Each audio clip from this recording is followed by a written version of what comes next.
Hello all and welcome to Astro Wheel of Fortune. My name is Vlada and I read tarot, and today I'm doing my Major Arcana series and I'm doing a reading on the Justice card. So I'm so excited to do this card as well. Every single card that I've done so far has been so interesting, so fascinating.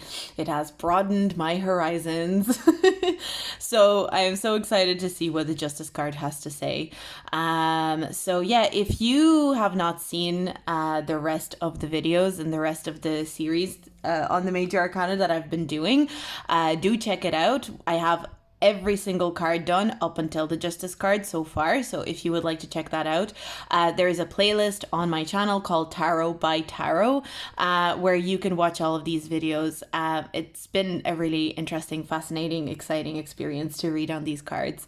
We're about basically halfway there with the Major Arcana. I can't believe it, but yeah, there's 21 Major Arcana cards, so I think this is a good way to mark it at the halfway point, especially because Libra, which is connected to the Justice card, is kind of like the halfway point in astrology as well, right? It's kind of Virgo and Libra. So yeah, so very exciting. We've lasted this long. Let's keep going. Let's get into the reading with the Justice card. Of course, I'll be referring to my book, Tarot, History, Symbolism, and Divination by Robert M. Place. In order to do this reading as well, there were some interesting things that he mentions in the book about the Justice card. Again, like I mentioned it with the Strength card, the Strength card and the Justice card, their positions are switched from the traditional order. Like the order in the Tower of Marseille, the Justice card comes in the 8th position and the Strength card comes in the 11th position. But for the Rider-Waite Smith deck, they've changed it because of the zodiac signs. So because Strength is Leo, they put Leo after Chariot, which is Cancer, and the Justice card went after the Virgo card, which is the Hermit. So let's get into the Justice card. Let's see what the Justice card wants to tell us. So let's get into it. Wow, 10 of Swords. I want to pull another one.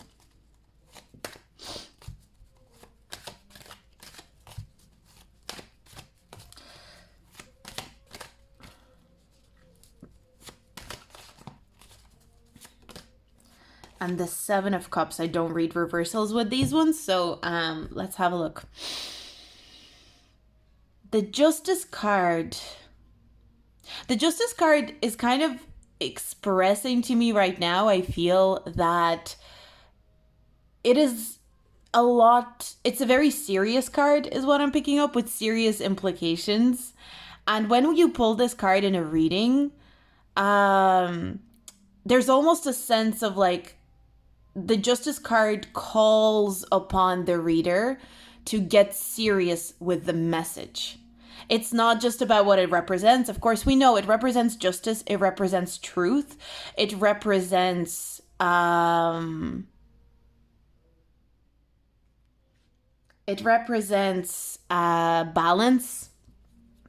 But the Justice card is kind of saying it's not just about that. It's not just about representing justice and truth and well, let me read this out to you because I thought this was pretty cool. They talk about he talks about virtues in the Justice card, and how because justice came after the Chariot card in the original order, he says, with this virtue we enter the second act.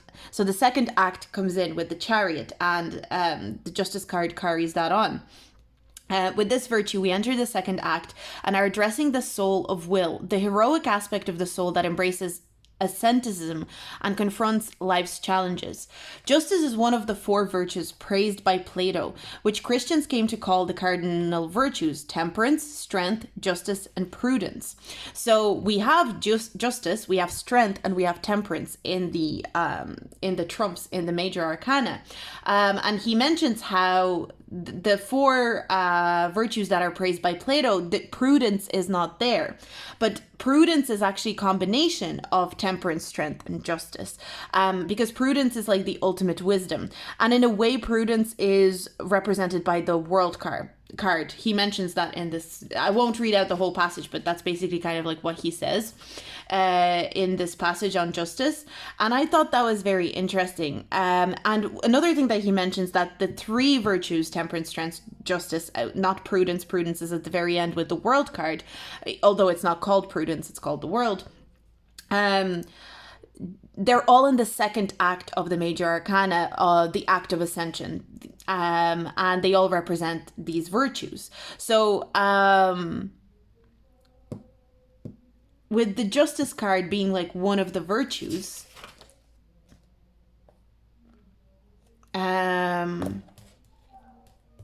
what I'm kind of picking up, that when the justice card comes out in a reading, either it's carrying the message of the virtue of justice, or it's almost carrying the energy of justice, where you need to be, it's like, if you're reading tarot and justice card comes out, and this is something you will have to use your intuition to discern, is what I'm picking up on. But sometimes the justice card comes out to say, hey, you need to be very honest with yourself within this reading. Or like, you need to be very honest with the person that you're reading for here. Don't sugarcoat is what I'm picking up. The Justice card calls upon us to not sugarcoat the message is what I'm picking up on. And it's funny, the Justice card is kind of related to the High Priestess. They're both feminine figures sitting between two pillars with a curtain at the back. They have that kind of like similar positioning.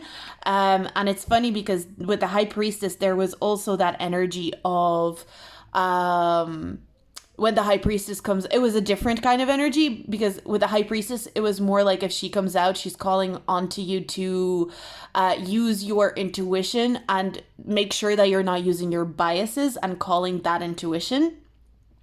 That was the energy with High Priestess. Also, the High Priestess symbolized the need to slow down and observe the reading a little bit better. Whereas with the Justice card, I feel like it's a similar type of energy. The Justice card can come out to say, make sure you're not sugarcoating this message. And that's not to say that you need to be negative with the message. It's that you need, it's like a call upon breaking down delusions, because that's what I'm seeing with the Seven of Cups here. It's like the need to break down any delusions or wishful thinking within the reading, and make sure that it's almost like, it's so funny to say cold hard facts when you're talking about a tarot reading, because you know that's not that's not what tarot operates on. But the feeling that I'm picking up with the Justice card is kind of like, make sure you are reading this from a point of view of utmost honesty, no sugarcoating, even if it is hurtful information, and even if it's uncomfortable information. And so, actually, this is making me think of another thing I want to do. You know, this Major Arcana series has been inspiring me to do other things outside of it. But yeah, I'm just getting that it's really important with the Justice card to recognize that the Justice card could also come out from a point of view. Now, this is not a reading to be like flowery in, or this is not a reading where we need to step into wishful thinking or delusion. That's what the Justice card can hold within it. Like, we need to really step up and say the reality of the situation almost. And it's so funny to me that like that is the first thing that the Justice card wants to say, because in a way maybe that's the Justice's card's way of bringing things into balance. So maybe if your reading is becoming a little bit too flowery, or maybe is becoming a little bit too like up in the air, the Justice card is almost coming in to ground that energy. and to bring it back into balance. But I also think it can work the other way around. Like, it could come from a point of view where maybe if someone was being too negative with their reading, the Justice card could come out and be like, you need to be more realistic. But I mean, that's very rare, I think, you know? So that's just what, maybe that's my own bias coming out. Maybe the High Priestess will come out and knock me back in a second. But I feel like with the Justice card, there's this sense of like, now you're not looking at the utmost truth of the reading. You're kind of focusing on the minor details, or you're focusing on the fantasy that is surrounding the reading. Because that's the thing, like when you read tarot for a while, I feel like with me, like when I read tarot, and it's so funny, I notice the other person's energy, usually I notice it definitely really influences the way that I read tarot, because I think for certain people I will be a lot more descriptive, and for some people I will be a lot more to the point in my readings.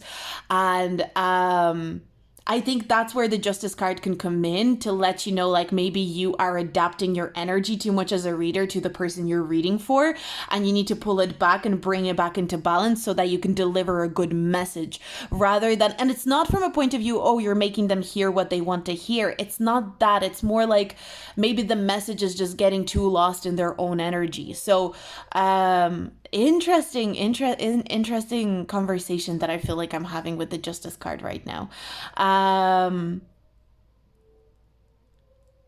The Justice card wants, honestly, I feel like the function of the Justice card in a reading can be more of like wake up. Let's wake up here. Let's all wake up and let's actually look at what is going on outside of pessimism, outside of optimism. It's funny because the Wheel of Fortune is right before the Justice card, and the Wheel of Fortune is very interested in looking at the idea of pessimism and optimism from what I saw in the reading. And, are you looking at your life from a point of view? I won't get into it too much. Go watch the Wheel of Fortune video if you are interested in this concept. But it's basically like, are you seeing yourself temporarily descending in order to ascend? Or are you viewing yourself as temporarily ascending in order to inevitably to descend? Because we're always ascending and descending, and both are true. It's the perspective that matters. Which one are you focusing on more? So that was the Wheel of Fortune. That was like the main message that I took away from the Wheel of Fortune.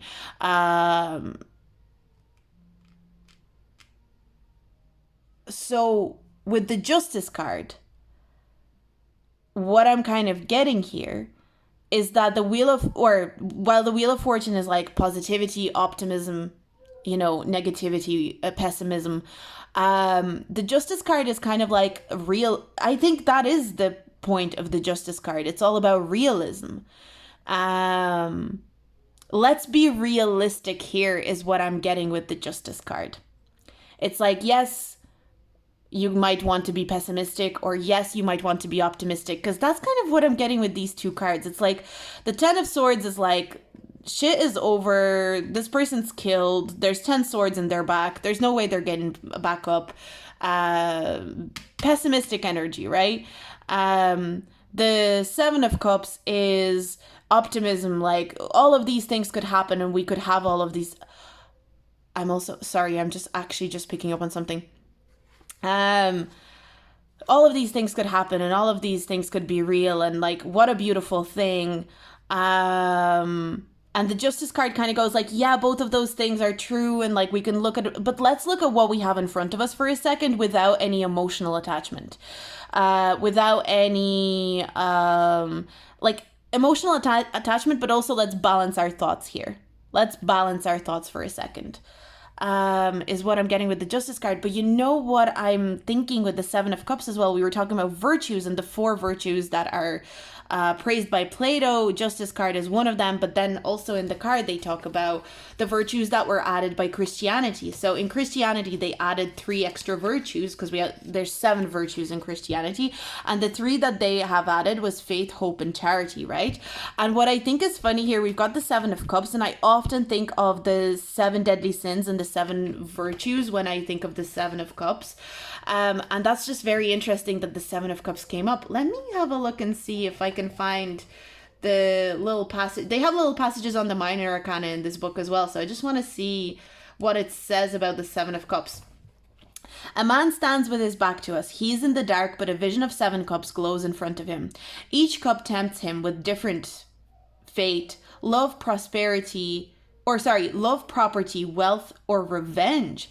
One cup holds the wreath of victory, but the skull of death appears below. In the center, there is one cup with a figure emerging. Its arms are spread in welcome, and there's a red glow coming from the figure, but it is veiled.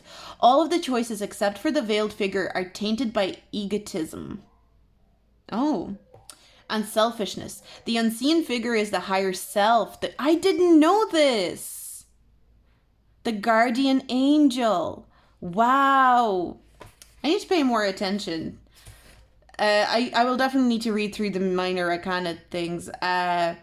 The unseen figure is the higher self, the guardian angel. This is the best choice, the one that invites us to live up to our destiny and to make choices outside of egotism. Oh, wow. 7 of Cups. Thank you for coming out. Well, so it does always remind me of the 7 deadly sins and the 7 virtues, but now I'm looking at this card from such an interesting perspective. Now, the higher self, so the Justice card clearly wanted us to talk about the higher self here. So the Justice card is the higher self. Funny, the High Priestess was also connected to the higher self, and I've always had this feeling of the higher self with the High Priestess. So is the High Priestess and the Justice card, also the High Priestess and the Justice card, they're both like based on goddesses. I don't remember. Was it Isis for the High Priestess? I'm pretty sure. And then it's is the name of the goddess Tyche, or am I wrong here? What was the name of the goddess for justice that they based her on? Oh, I wish I highlighted it. Wait, give me a second. Maybe it's in the Rider-Waite description. No, I don't see it. But yeah, it does say here, like the High Priestess, she has a veil between her pillars, but Waite warns that it does not open on the same vista. Instead of the sea of the unconscious, we see the yellow glow of the dawn behind her. So if the High Priestess is the night and the moon and the subconscious, the Justice is the dawn of consciousness, right? So with the Justice card is kind of like the dawn of becoming conscious. So the Justice kind of comes where maybe we've been living in the subconscious for too long. It's funny because what I'm getting with the Justice card, it's kind of like it comes out in a reading where it's so interesting because of course you should read tarot with your intuition, but the Justice card might actually call you to use your logic a little bit in a reading. It's like use your logic, use your head for a second. That's almost like why the Justice card might come out, is what I'm picking up from this. I am still trying to find. Oh, to the ancient, I did highlight it. Oh, it was Greek. To the ancient Greeks, justice was a divine principle of universal order personified by the goddess Themis. It's Themis. It's not Tyche.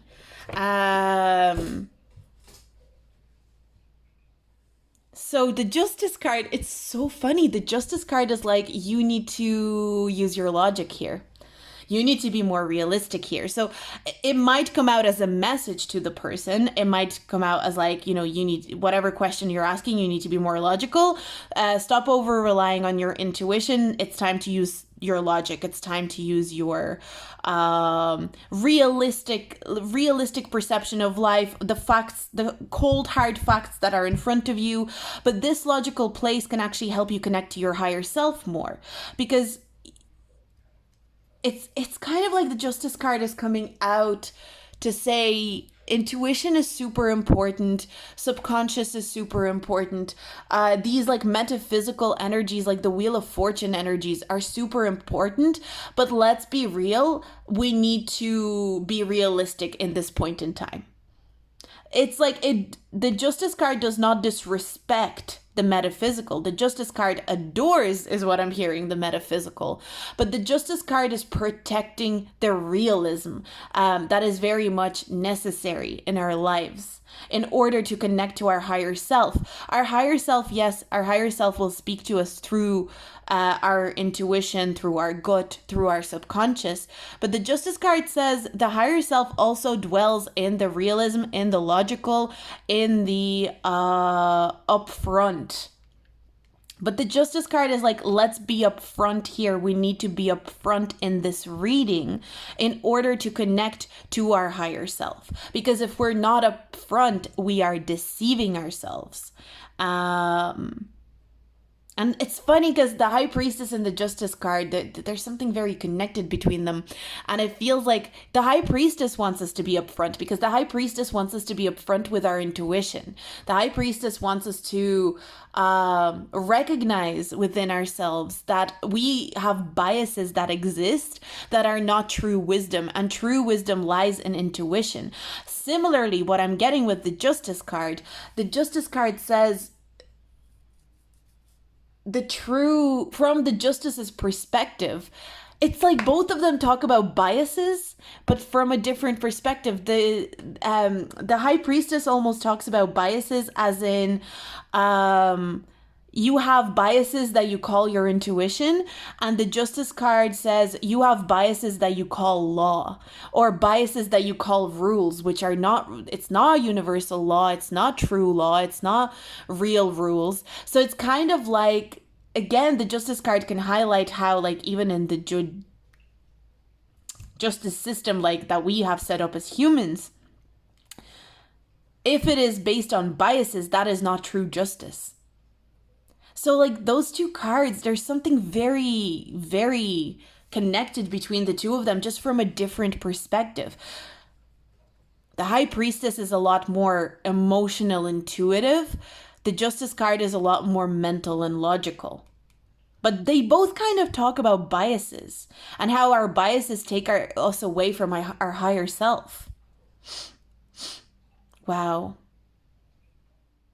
I feel if you are enjoying this reading and you like the Justice card, or the Justice card is important to you, I would say go watch the High Priestess video, because there could be something in the High Priestess video for you as well.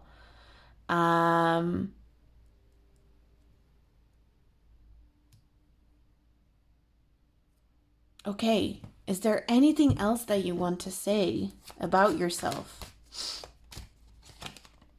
10 of Pentacles.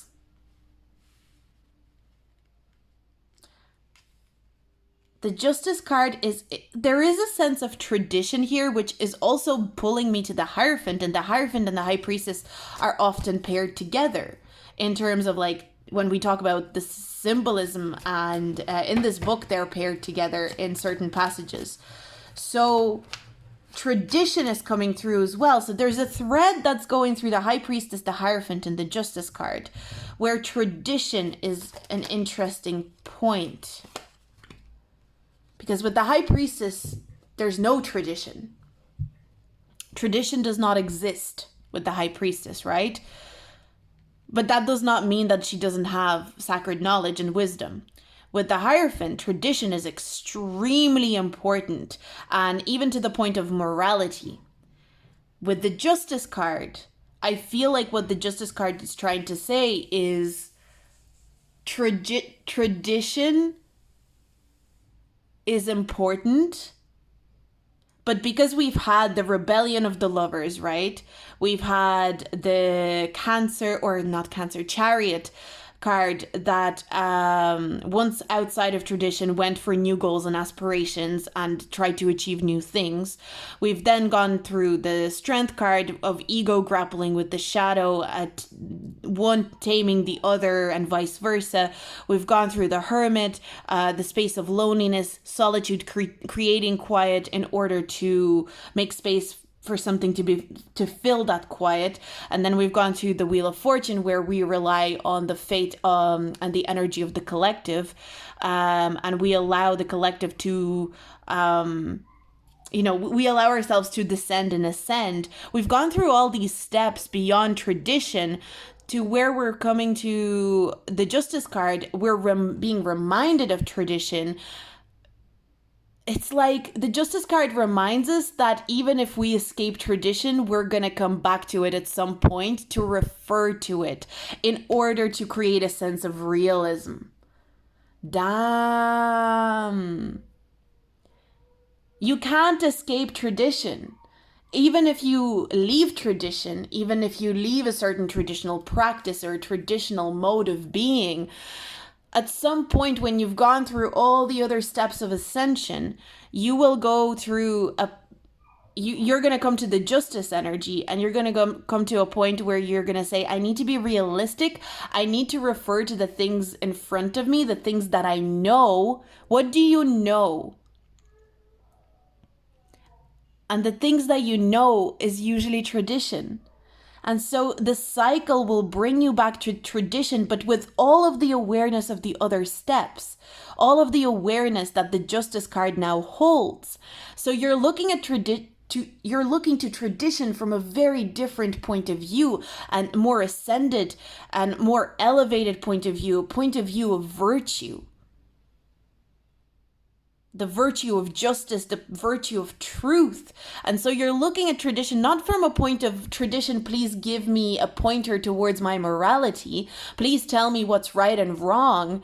You are looking at tradition to decide whether the tradition that you were formed in was right or wrong. Wow. And then you can make a judgment call on whether was the tradition that I was formed in right or wrong, and do I want to honor it? And I also get to decide which elements of that tradition were right or wrong.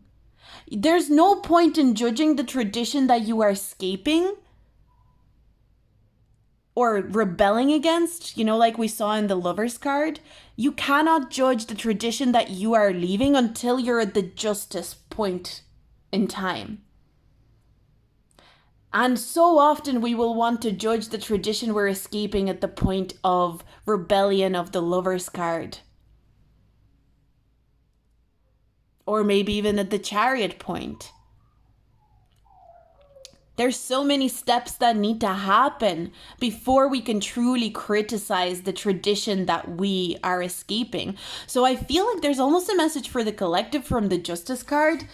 It's like when you're leaving a tradition, that's why it's so important to honor traditions. And like, even if we're saying that this tradition doesn't feel like me anymore, I need to rebel against this tradition, right?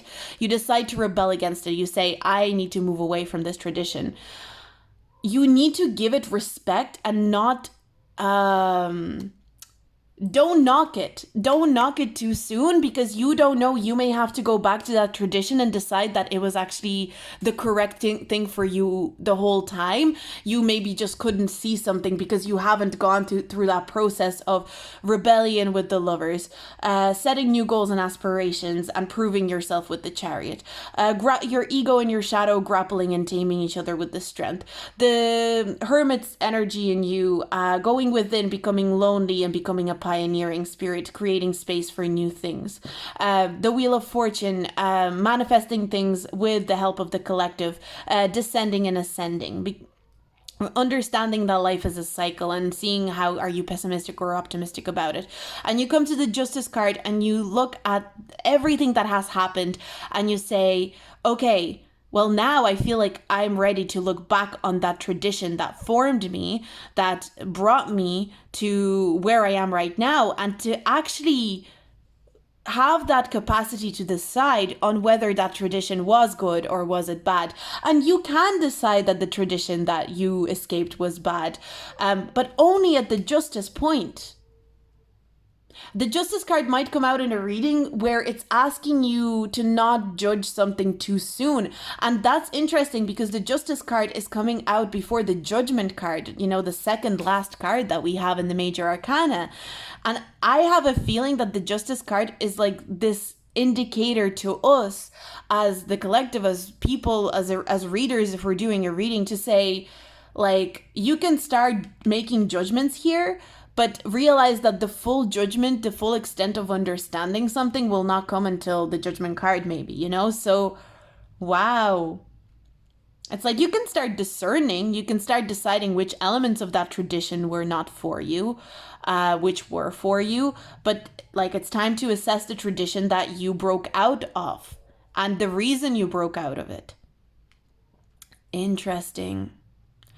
So with the Six of Pentacles, let me see what I'm feeling with the Six of Pentacles that came out under the Seven of Cups. Interesting as well, because they both are holding the scale, equal give and change, or equal give and take, equal exchange. I'm picking up on something. There needs to be an equal exchange between you and your higher self. And how does that even work? The equal exchange between you and the higher self. That makes me think like sometimes you need to let the higher self to take the lead, because if you take the lead too much, you're going to get yourself into the point of egocentric choices and decisions. So sometimes there needs to be an equal, what I'm getting is kind of like there needs to be an equal give and take, where you can, so we've got all these other cups, as we saw in the book, that represent these like more egotistical pursuits, wealth and victory, revenge, even property, you know, all of those things. You need to have an equal amount of choosing these cups, but like it's almost 50-50 is like what I'm getting, like 50%. 50% of the time you should be allowed to pick one of these cups, and 50% of the time you need to choose the higher self. That's how you bring about true justice and true ascension and movement in your life, by allowing your higher self to make the choice 50% of the time, and allowing yourself to make these kind of like more selfish, egotistical choices 50% of the time. It needs to be an equal exchange. Constantly picking the higher self can actually stall you, is what I'm picking up on. Because the you in the present moment becomes resentful, maybe. Maybe. I don't know if that's the right way to put it, but 50%, like if we can, I'm almost getting like if we as the collective can allow ourselves to say 50% of the time I'm making choices from my higher self's perspective, and 50% of the time I make choices that are like a little bit more earthly, a little bit more centered in the ego. The ego needs to make choices. Even if those choices are selfish from time to time, that is something that's really important. But if the ego is making too many choices at the same time, the higher self is not able to step in. Again, you're out of balance. But the Justice card really is just saying, I think the Justice card comes out in a reading to either say, let's be realistic here, and also the Justice card I think kind of comes in and says, are you really allowing the higher self to do the reading here, or are you doing this reading from the ego? That the Justice card could call us out sometimes when it comes out in a reading, maybe it's like, are you making the decision from your higher self, or are you making the decision from your ego? And also this is different because the with the High Priestess, there was that sense of higher self, but I think the Justice card is advocating on both behalf of the higher self and the ego at the same time. It's like the mediator between the higher self and the ego. The Justice card makes sure that the ego and the higher self get on. So funny that the Strength card, right? And they were swapped positions. And the Strength card was like the relationship between the shadow and the ego. And the Justice card seems to be the relationship between the higher self and the ego. And the two of them switched positions. Like, the way that I'm reading this is very interesting to me. How the information is coming out at me. So the Justice card represents the equal relationship that must happen between your ego and your higher self. That's what I think. The equal exchange. The higher self needs to allow the ego to be in control in the driver's seat 50% of the time, and the ego needs to give that seat up for the other 50% of the time so the higher self can take over. And the Justice card really wants to highlight that, show that, and honor that, because that's how you. Sorry, I just burped. That's like a confirmation for me. The Justice card wants to highlight how that is the utmost truth when your ego and your higher self are working in the utmost balance with each other. So I think that's all the Justice card wants to say. I feel like the Justice card is happy with the reading. I'm almost getting, the Justice card is like, I'm very happy with how that energy translated, and me too. So I'm going to leave that here. I hope you enjoyed this reading. I am just really loving these readings. They are, I don't know, they're everything to me right now. If you like this reading, do like, subscribe, and definitely comment. Help me with my engagement. Help more people discover these readings, because I do feel like there's, I don't know, I just feel like these readings are very useful, and I think they could be useful to a lot of people on their path, just in life in general, because I feel like there's so much resonant energy that just comes through these. It's like I can resonate with what you're saying, Major Arcana card. So, yeah, please do comment, like, subscribe, help my engagement. If you'd like to thank me by tipping me, that would be so appreciated. You can tip me with the super thanks button at the bottom of this video, or you can tip me on my PayPal link. It's linked down below. But yeah, thank you so much for hanging out with me and watching these readings. All the people that do watch them, I appreciate it a lot. I hope you have a good day. I'm gonna leave this here, and I'll see you in my next video. Bye.